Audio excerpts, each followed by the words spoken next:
মুসলিম মহিলাদের জন্য কিছু পেশা নিষিদ্ধ, যেমন অ্যাক্টিং, মডেলিং আর ডান্সিং। এখন এটা কি মুসলিম পুরুষদের জন্যও নিষিদ্ধ? আসসালামু আলাইকুম ওয়া রাহমাতুল্লাহ। আজকে আপনাদের সাথে আরেকটি নতুন ভিডিও নিয়ে হাজির হয়েছি। আজকের ভিডিওর মাধ্যমে আপনারা দেখতে পারবেন ডক্টর জাকির নায়েকের একটি গুরুত্বপূর্ণ ভিডিও। চলুন বেশি দেরি না করে দেখে আসি সেই গুরুত্বপূর্ণ ভিডিওটি। হরে কৃষ্ণা। আমার নাম রবিকান্ত পান্ডে, বয়স 23 বছর, আর আমি গ্রাজুয়েশন করেছি কলকাতা বিশ্ববিদ্যালয় থেকে, আর আমি সনাতন ধর্মের অনুসারী। আসলে আপনার সামনে কথা বলার মতো যোগ্যতা আমার নাই, তবুও কিছু বলার চেষ্টা করছি। আর আমার মনে একটা প্রশ্ন, আর আমার ভুলও হতে পারে, কারণ আমি ভালো ইংলিশ জানি না, তাই মাফ করবেন। আহ, আমার প্রশ্ন হলো, সনাতন ধর্মেও এটা লেখা আছে, শৈশবে নারীকে রক্ষা করবে পিতামাতা, যৌবনে রক্ষা করবে তার স্বামী, আর বৃদ্ধকালে বড় ছেলে রক্ষা করবে। সনাতন ধর্ম বলছে এই পৃথিবীতে কোনো ভালোবাসা নেই, এই পৃথিবীতে সবাই লোভী। সুতরাং ভালোবাসা আর লোভ দুটো ভিন্ন জিনিস, আর এই দুটো একই প্ল্যাটফর্মে যেতে পারে না। তাই আমাদের দায়িত্ব হলো ঈশ্বরের সেবা করা। আর সনাতন ধর্মে অর্জুন কৃষ্ণকে বলল যে, হে কৃষ্ণ, আমাকে বলো এই লোকেরা কি বলছে, আমি বুঝতে পারছি না, এতগুলো ভাষা আমি বুঝি না, আমাকে বলো। তাই তারা ব্যাঙের মতো কথা বলছে, তার মুখও বেরিয়ে আসে, তারা এভাবে খায়, আমি মৃত্যু থেকে এসেছি, ভালোবাসা নাই, আমরা তুষ্ট করতে চাচ্ছি। এটা সহজাত বিষয়। বলা যায় সনাতন ধর্ম বলছে নারী পুরুষের সাথে যুক্ত হয়, পুরুষ নারীর সাথে যুক্ত। এই আহ, এই সনাতন ধর্ম, কারণ ভগবত গীতায় এসেছে 5200 বছর আগে, এবং 2010 বছর আগে বাইবেলে এসেছে, আর 1400 বছর আগে আপনাদের কোরআনে এসেছে। সুতরাং সনাতন ধর্ম এসেছে লক্ষ লক্ষ বছর আগে। এটাই আমার ধর্ম, আমি তুলনা করছি না। আমাদের জীবনের সেবা করার জন্য। প্রশ্নটা আসলে কি ভাই? সনাতন ধর্ম পড়েছি, সনাতন সম্পর্কে আমি পরে মন্তব্য করছি। আমি বলছি প্রশ্নটা আসলে কি? আপনি বলতে চান সনাতন ধর্ম হিন্দুইজম নারীকে রক্ষা করে? না, আমি বলছি আমাদের দায়িত্ব কি মহিলাদের খুশি করা, নাকি ঈশ্বরকে, ঈশ্বরের সেবা করা? ভাই প্রশ্ন করলেন আমাদের দায়িত্ব কি মহিলাদের খুশি করা নাকি ঈশ্বরকে খুশি করা। হ্যাঁ। ভাই বললেন যে আমাদের দায়িত্ব কি মহিলাদের খুশি করা, ভালোবাসা বা আকাঙ্ক্ষা, নাকি সর্বশক্তিমান ঈশ্বরকে খুশি করা। সনাতন ধর্ম সম্পর্কে বলার আগে আমি ইসলাম সম্পর্কে বলছি। আল্লাহ পবিত্র কোরআনে বলেছেন, আমার আলোচনায় বলেছি, সূরা রুম অধ্যায় 30 আয়াত 21 বলা হয়েছে, আল্লাহ সুবহানাহু ওয়া তাআলা তোমাদের সঙ্গে সৃষ্টি করেছেন তোমাদের থেকে যেন তোমরা শান্তি পেতে পারো, আর তিনি আমাদের হৃদয়ে দয়া ভালোবাসা সৃষ্টি করেছেন।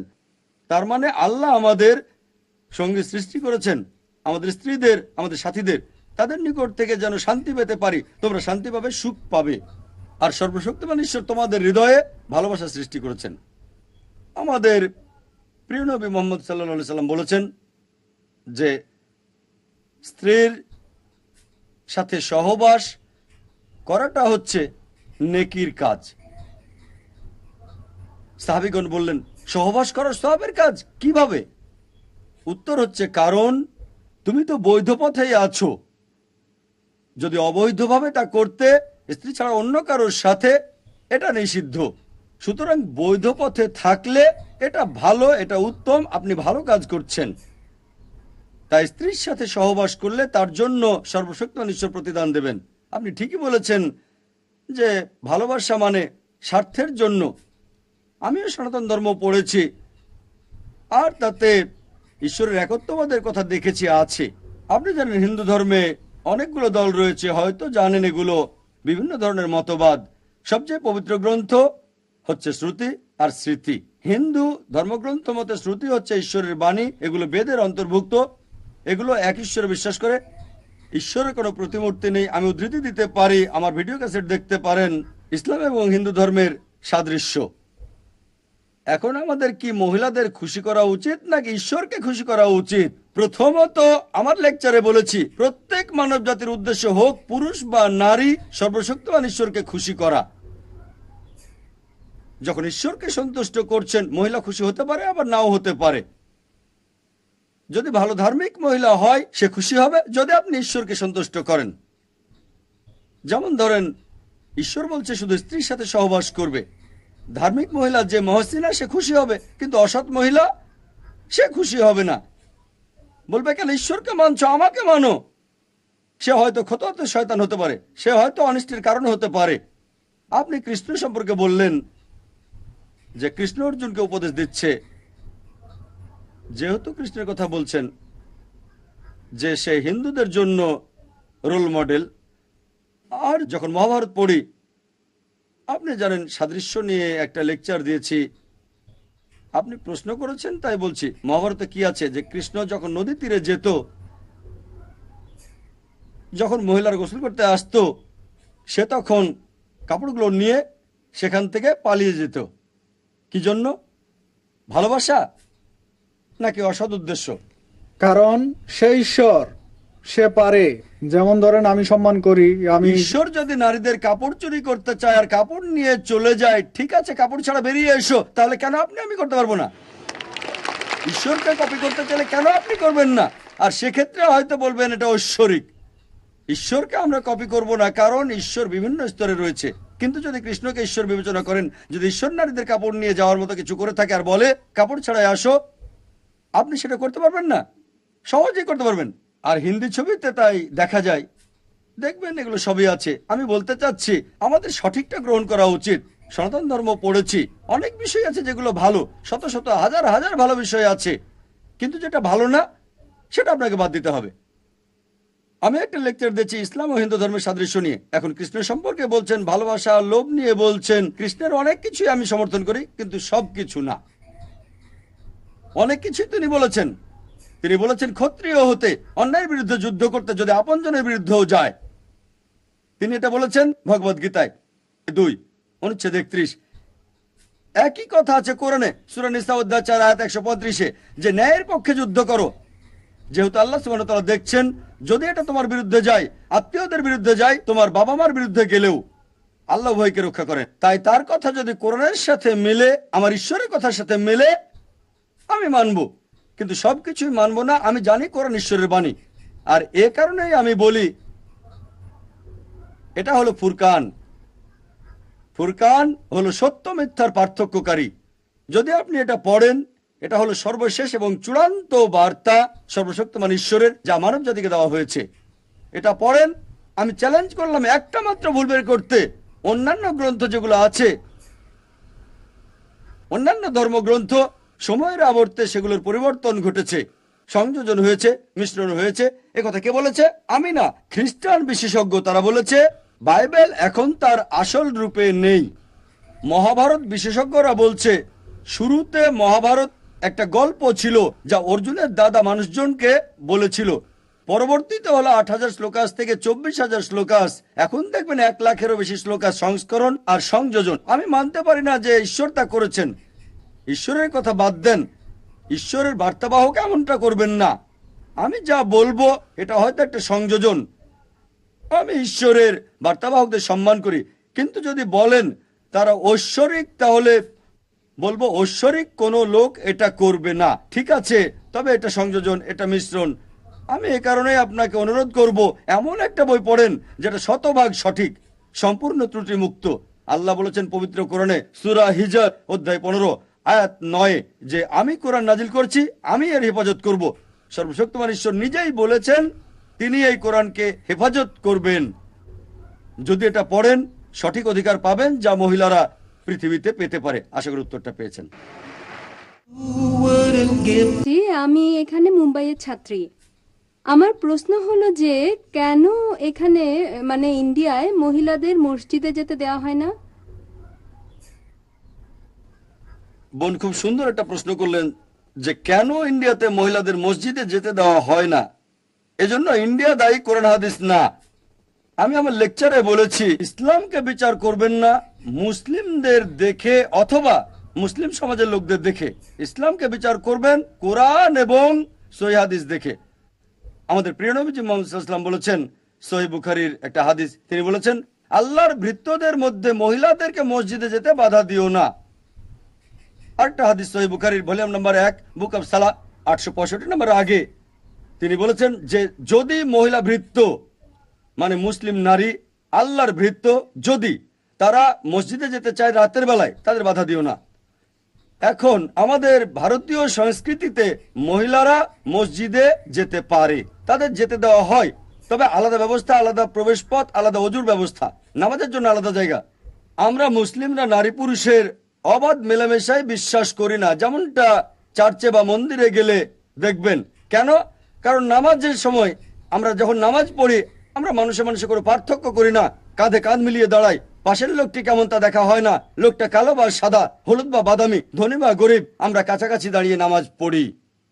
এখন যদি কোনো মহিলা কাঁধে কাঁধ মিলিয়ে দাঁড়ায়, চিকিৎসকরা আমাদের বলে যে মহিলাদের শরীরের তাপমাত্রা 1 ডিগ্রি বেশি। যদি কাঁধে কাঁধ মিলিয়ে নামাজ পড়েন আপনার মনোযোগ মহিলার দিকে বেশি যাবে আল্লাহ তাআলার চেয়ে। এজন্য আলাদা ব্যবস্থা কিন্তু সুবিধা সমান, আলাদা প্রবেশ পথ, আলাদা অজুর ব্যবস্থা। আপনি হাত ধোবেন, আপনার পা ধোবেন, না মাহরামের সামনে এগুলো করতে পারবেন না। কিন্তু ইন্ডিয়াতে অনেক মসজিদে এই ব্যবস্থা নাই, তবে আলহামদুলিল্লাহ এটা শুরু হয়েছে। বোম্বেতে কিছু মসজিদ আছে যেখানে মহিলাদের জন্য নামাজের ব্যবস্থা রয়েছে। সাউথ ইন্ডিয়াতেও কিছু মসজিদ আছে, আমি সেখানে গিয়েছি। তবে আমি একমত, প্রয়োজনের তুলনায় এটা খুবই কম।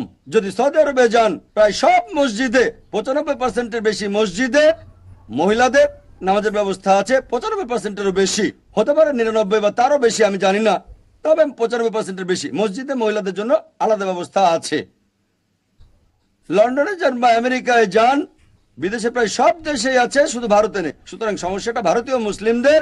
তাই আমি বলেছি যে এই আলাদা ব্যবস্থা মহিলাদের জন্য করতে হবে, আলাদা, তবে সমান সুযোগ, যাতে মহিলারাও আল্লাহ সুবহানাহু ওয়া তাআলার ইবাদত করতে পারে। আশা করি উত্তরটা পেয়েছেন। ধন্যবাদ। হ্যাঁ ভাই, শুভ সন্ধ্যা স্যার। আমার নাম আশিস। আমার প্রশ্ন হলো, ইসলামে একটা নিয়ম আছে যে নিহতের পরিবারকে ক্ষতিপূরণ দেওয়া। নিহতের পরিবারকে ক্ষতিপূরণ দিয়ে অভিযোগকারীকে অভিযোগ থেকে মুক্ত করা, এর পিছনে যুক্তিটা কি? আর এটা কি নিহতের পরিবারের প্রতি অবিচার নয়?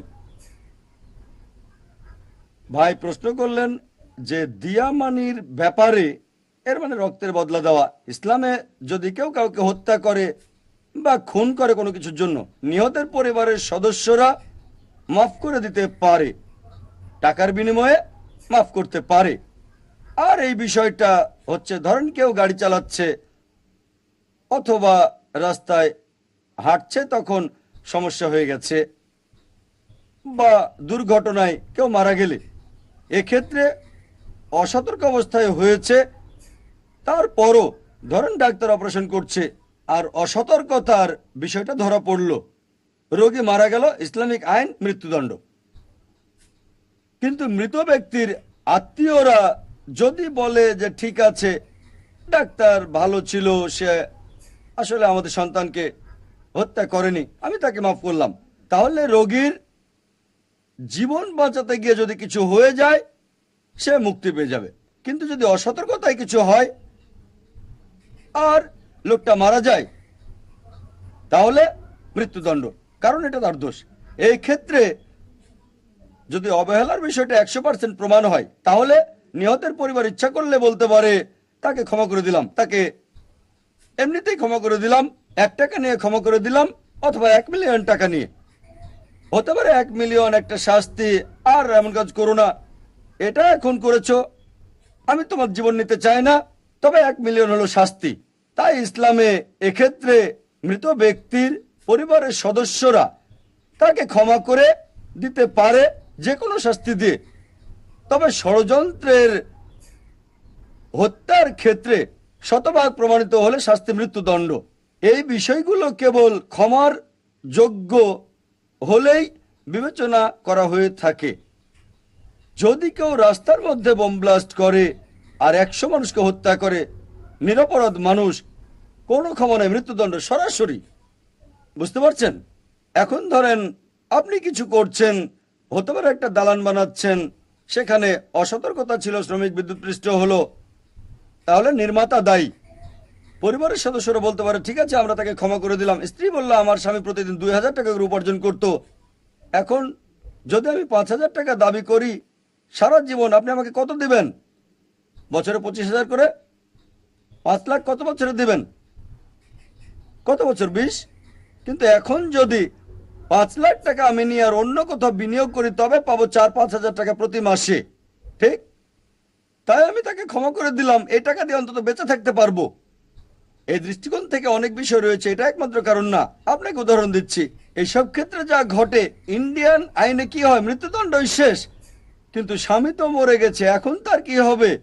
সরকার দেখাশোনা করবে? উপার্জনকারীর মৃত্যু হয়েছে, স্ত্রী সন্তান রাস্তায় নেমে গেছে, সরকার সাহায্য করে না।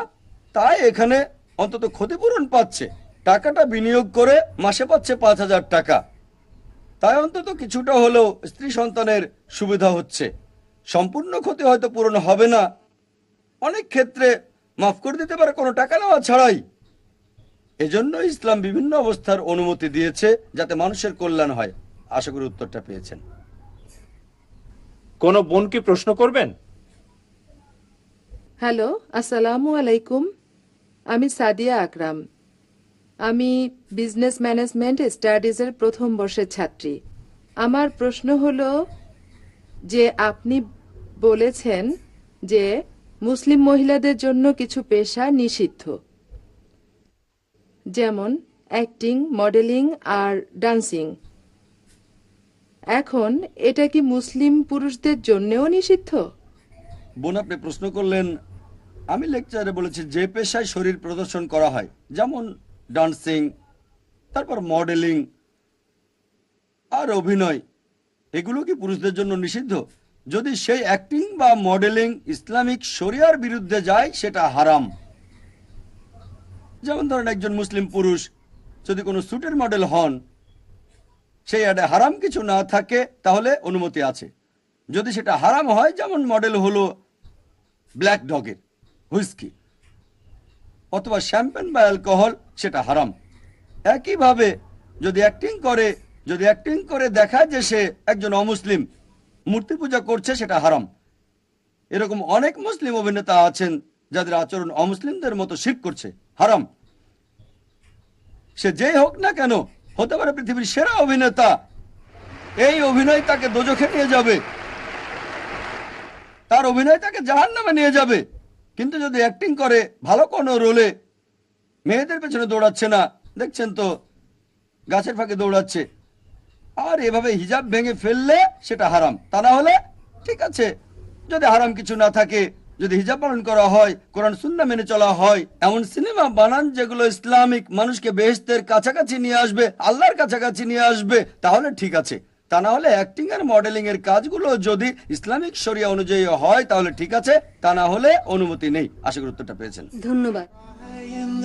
ডক্টর জাকির নায়েকের যে কোনো বক্তব্য শোনা মানে শুধু ইসলামিক জ্ঞান নয়, বরং বিজ্ঞান, ইতিহাস, ধর্মতত্ত্ব সব মিলিয়েই একটি পূর্ণাঙ্গ বিশ্লেষণ। ভিডিওটি ভালো লাগলে লাইক দিন, কমেন্টে জানিয়ে দিন আপনার মতামত। আপনার মতামত আমাদের পরবর্তী ভিডিওগুলো আরও সুন্দর করতে সাহায্য করে। আপনি যদি আমাদের চ্যানেলটি সাবস্ক্রাইব না করে থাকুন, চ্যানেলটি সাবস্ক্রাইব করুন এবং বেল আইকনে চাপ দিন যাতে পরবর্তী ভিডিওগুলো আপনাকে মিস না করে থাকে। যেখানে থাকুন, ভালো থাকুন, সুস্থ থাকুন। আজ এই পর্যন্তই, দেখা হবে অন্য কোনো ভিডিওতে। আল্লাহ হাফেজ। আসসালামু আলাইকুম ওয়া রাহমাতুল্লাহ।